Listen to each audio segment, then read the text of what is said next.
So I'm taking my time on my ride. Taking my time on my ride.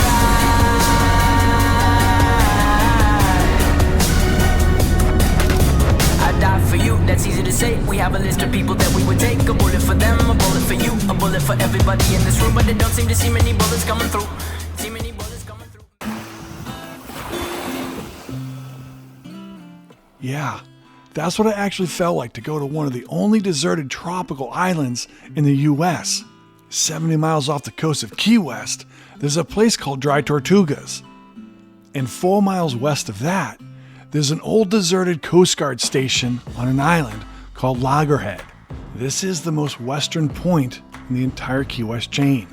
There's nothing more westerly for 1,000 miles through the vast, empty Gulf Ocean to Mexico. This piece of land called Loggerhead is the most remote tropical island in the US, and it's going to be our destination. But with over 200 miles round trip without resupply for fuel, food, or water, and some of the most unpredictable currents and weather patterns, this trip was going to be awesome. But it was also going to be a bit risky, potentially dangerous. We didn't want to go in the big boat with all the creature comforts.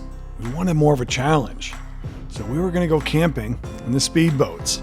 We invited our good friends Mike and Kelsey, who had their own speedboat. These guys are adventurers too, and they were up for the challenge. A good weather window opened up, and before we knew it, it was time to prep and go. The plan was to leave from our house in Big Pine, go down to Key West, fuel up on Stock Island, and then head west to the Dry Tortugas, find the fort on Garden Key, explore the fort, then head over to the abandoned Coast Guard station on Loggerhead Key, camp out on our boats overnight, and then head back to Key West and Big Pine at a high rate of speed.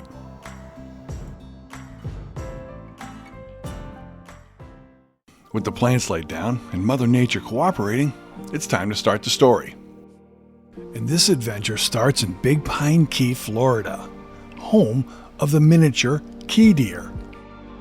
With these friendly little fellows running around, it's often a place that resembles a fairy tale land from Walt Disney. We've had the key deer in other episodes, so it's now time to dig in, do some research. What are these little things? Are they truly their own species? Are they unique to just Big Pine? And are they endangered? Where did they come from? And how do they taste? Nah, I'm just joking about that last one. Okay, according to Florida Fish and Wildlife, key deer are actually their own species. Officially, they are Ocoileus virginianus calvium. Not sure if I want to repeat that, but they are actually mini, only 60 to 80 pounds, and they are native to this part of the Keys in Florida. The entire world population is only 800. They are endangered. It says here you're not supposed to feed them, so we don't, but it's awful hard not to say hi to them. They're everywhere, and they're busybodies. We make sure we don't approach them. They approach us. And when they do, we just hold our hands out, and they sniff us, and sometimes they lick us. Often we have to shoo them out of our gated property before they destroy all the foliage. But they do make some of the cutest neighbors. Stubborn little thing. I absolutely love mysteries, and here's one for you. On August 30th, 2017, Category 4 Hurricane Irma slammed into Big Pine Key. It was a direct hit, with a storm surge of over 6 feet. It devastated and completely flooded the island. Yet all but 21 key deer survived. How is that? The highest part of the island is only 2 meters above sea level. It was completely covered. Where did this small population of key deer go during these winds of 135 miles an hour and a 6-foot-plus storm surge that completely devastated the island? It's a mystery that will probably never be solved, but it definitely makes you appreciate the survivability of these little fellas. They are super cute, but apparently pretty rugged too. Alright, I get kind of distracted, you guys, I'm sorry. We were in the middle of an adventure to the Dry Tortugas. And enter stage left, Mike and Kelsey on their 390 MTI. Are you ready for the comeback? You know we the ones that ready for whatever. We gon' have to show them something, man. Let me see them hands up all the way front back. You don't understand that I'm doing what you can't with no cap. Good to see you guys could make it. Was it a little saucy down there? They've been ready for the battle. Any person that comes got the... We're gonna go camping. Look at these new campers. RVs. Nice. Look at this. Everyone's smiling, laughing. It's the morning of. Where's the hairdryer? Where's the curling iron? Are they in the house or in the boat? Are you ready for the comeback? Just so you know, there is a CVS on Dry Tortugas. Kels, we just got to get there and you'll be all set. We can get some AC in you, and you'll have like a makeup aisle. You'll have tampons, for instance. Oh yes, there is a Starbucks on the west side of the island. We just have to get there. I'll show you. All right, honey, no Dutch ovens tonight because that is not considered AC. Okay. Camera on yourself there. Luckily, we're only going to go for one night, so unless we get shipwrecked. Before we knew it, we were packed and ready to go. Our first stop was going to be to top off the fuel at Perry Marina on Stock Island just east of Key West. But not before testing my piloting backwards down a narrow canal and drone flying skills at the same time. One eye on the boat, one eye on the drone, one hand on the steering wheel, and one finger on the controller. I got this, I think.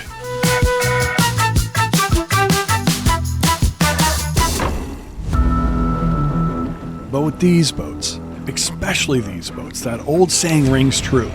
It's not about the destination. It's about the journey.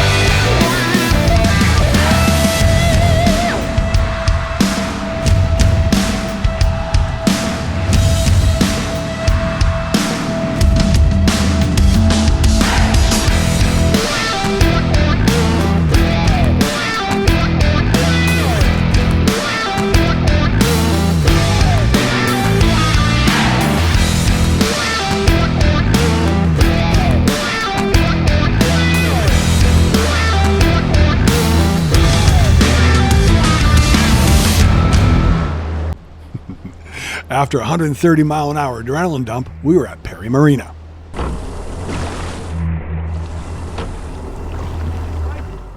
So I'm occasionally asked, how do these things handle around the dock? They don't have bow thrusters, and the answer is they handle great. Because the motors are separated by such a long distance, you have a lot of leverage over the boat. And even this 44-footer you can dock pretty easily without bow thrusters by just using power differential. Notice that the motors do not turn themselves. I don't use the steering wheel. I just independently use the shifting levers to control forward and reverse for each motor, and then I can use the throttle to adjust it as I need. Once you learn it, it's very effective for these types of boats in all kinds of conditions, winds, and currents. Now you'll notice here that the bow is attached, but the stern is being carried out from the current in the wind. So in order to bring the stern in against the current in the wind, what I do is a pivot steer. I put port side in drive and starboard in reverse, and give the reverse just a touch more throttle. Why? Because the prop in reverse doesn't have as much traction in the water.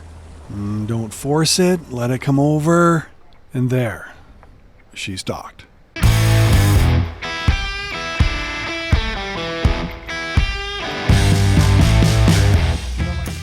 Thank God we have professionals. Exactly. Let's go get something to eat. Let's go inside to the bar, get something to eat. For a little while, yeah, I think they're good.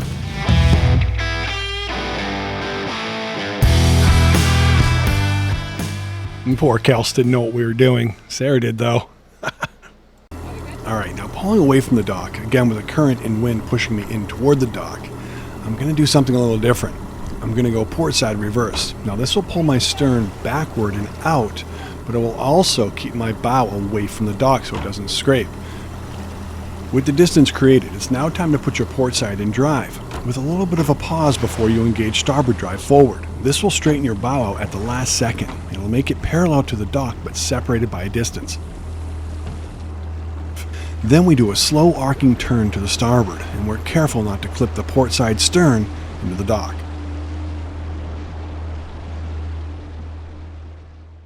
And we've been waiting for, I don't know, a year to do this. Go camping out there, do a catch and cook. One thing different with this trip is we're gonna try to find the shipwreck, the Arbutus out there off of the quicksands, which is between the Marquesas and Dry Tortugas. It's about 30 miles from here, and it's an exposed shipwreck that Mel Fisher actually used in his expedition to actually find this. So it means something to me. I want to find that ship. It's really hard to find the coordinates online. I think people hide it on purpose, but I believe the shipwreck is somewhere in here. I'm not sure. So we're gonna have to kind of find it and explore a little bit. It's gonna be a good adventure, I hope. All right, these things are fueled and ready to go. A lot of people ask, how much fuel does it take? Well, because these things actually fly on the water, and they don't make a lot of work by pushing that water like your typical V-hull, they're actually very efficient for boats. Now, some might ask, why don't you guys use a foil to actually increase the efficiency even more? And the reason is the parasitic drag on the foil below the water becomes parabolic past speeds of 60 to 70 miles an hour.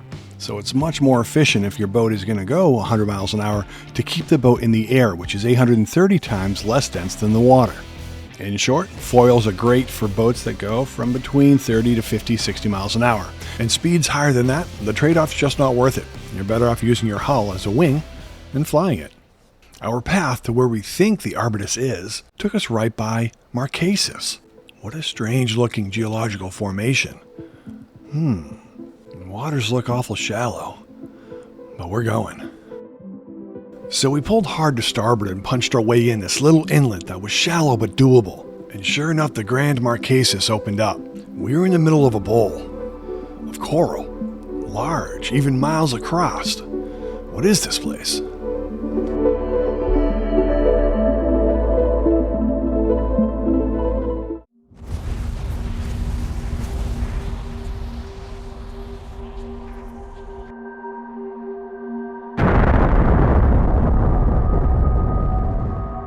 Marquesas was formed by a meteor a million years ago, traveling over 30,000 miles an hour before it slammed into the Florida Keys. It created a 4-mile wide meteor crater that eventually filled up with coral and sea life. And today, Marquesas represents one of Florida's most uniquely naturally formed Florida Keys. It's a national wildlife refuge with fantastic diving, fishing, and snorkeling.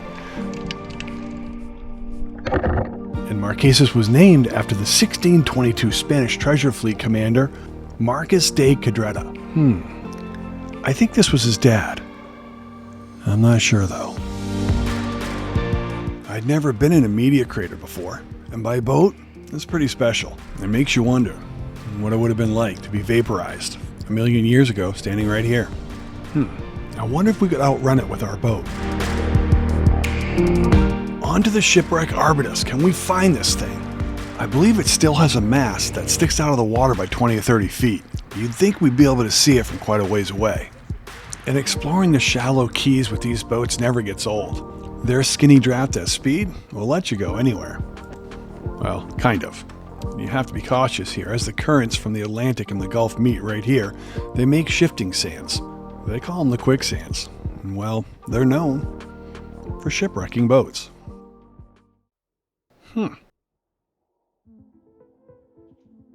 Hey, that is cool. Just take a look at this really cool shipwreck. We believe this is the Arbutus, which was one of Mel Fisher's, the guy who discovered the Etosha treasure ship. It was one of his transport ships, and it got scuttled, I believe, in 1980. And this seaplane's going out to the Dry Tortugas, so we just need to follow this guy.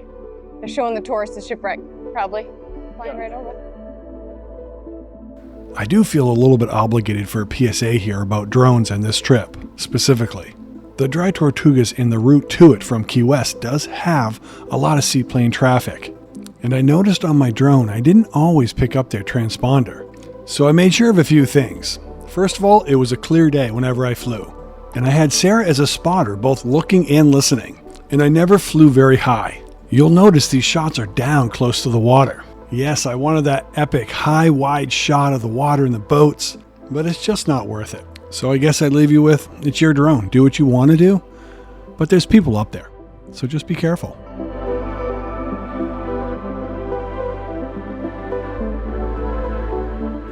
Interesting. Look at that. There's quite a bit of sea life. Schools of monster barracuda. We're coming back here with dive gear, for sure.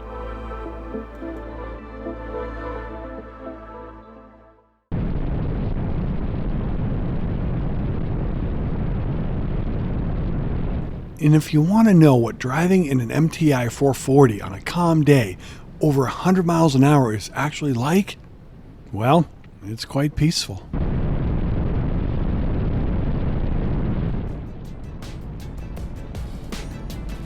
It is interesting to note that we're both wearing our hats forward here. Dude, my camera doesn't even do it justice. I have never actually seen the seas this cobalt blue. And I live here. Is it usually like this? No, I mean, this is so, just the color is so deep. Oh my God. It's like neon blue. It is. Neon blue. Like, it looks like an ice cream, like the blueberry ice cream that you get, like the blue raspberry. The cameras we use are state of the art, and they do a fantastic job of capturing real colors, most of the time, but not in Dry Tortugas. You can probably tell from my reaction, this is so awesome, that I had never seen colors like this. I felt like I was colorblind my whole life, until I saw this blue. It was so tangible, it was something that you could go out and grab, it was edible, it was unbelievable. I mean, this footage is actually embarrassing to the real life experience. And no matter how I color correct it in post, I just can't get the blue as deep and as tangible as it was in real life. It's just the way it is. You have to get out there. It's one reason for an adventure, to see it for yourself. 7-Eleven blue raspberry cone. We just drove into one. This is like one of the only true tropical islands in the US. Like, it is. I mean, you have the Bahamas, but that's not the US. This is tropical USA, baby. 70 miles west of Key West. I just wanna freak out.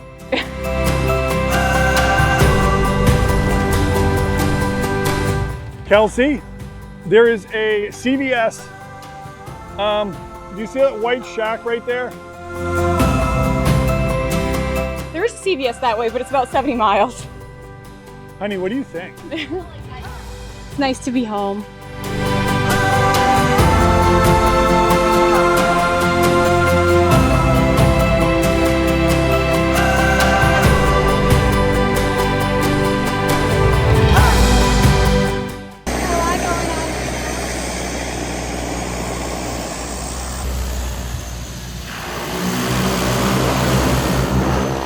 Yep, we did say there were seaplanes. Best be careful not to get in their way.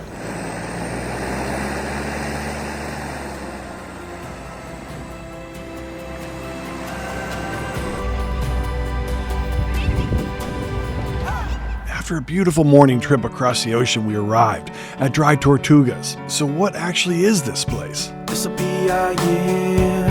Look how far we have come. And I can't wait to tell you guys. But unfortunately, the time's up for this episode. You guys know attention spans aren't what they used to be. 20 minutes is about all we've got, to include me.